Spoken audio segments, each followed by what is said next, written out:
لوک سبھا انتخابات کے نو منتخب ارکان کا شاندار استقبال کرنے پارلیمنٹ انیکس سی ایکسٹینشن بلڈنگ میں ہوگا۔ کیونکہ پارلیمنٹ کی نئی عمارت کے بیرونی حصوں کا ری ڈیولپمنٹ ابھی مکمل نہیں ہوا ہے، پارلیمنٹ کے احاطے میں سرکاری تقاریب کے لیے نئے لان بنائے جا رہے ہیں، مجسموں کو منتقل کیا جا رہا ہے، ارکان پارلیمان کو بیٹری سے چلنے والی گاڑیوں میں لایا جائے گا۔ لوک سبھا سیکریٹریٹ نے نئے ارکان کا استقبال کرنے کی تیاریاں شروع کر دی ہیں۔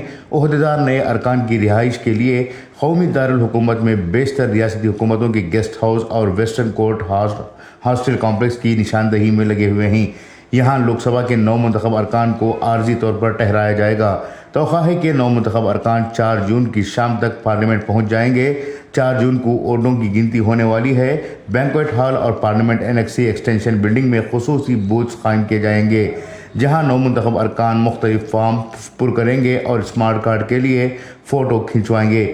پارلیمنٹ کی عمارت میں داخل ہونے کے لیے اور دیگر سہولت سے مستفید ہونے اسمارٹ کارڈ ضروری ہے۔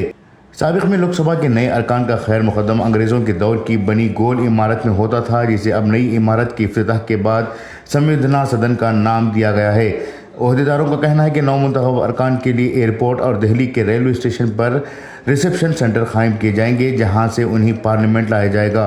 نو منتخب ارکان کو نئے فون کنیکشن، اسمارٹ کارڈ، ان کی گاڑیوں کے لیے فاسٹ ٹیگ اسٹیکرز، نئے بینک کھاتے، ڈپلومیٹک پاسپورٹ، سرکاری ای میل اکاؤنٹس اور سی جی ایس سی کی سہولت ملے گی۔ موجودہ لوک سبھا کے ارکان کو سرکاری بنگلے خالی کرنے کے لیے وقت دیا جائے گا۔ ان بنگلوں کو اثر نو آراستہ کرنے کے بعد نئے ارکان کو الاٹ کیا جائے گا۔ بیورو رپورٹ، انقلاب نیوز، نئی دہلی۔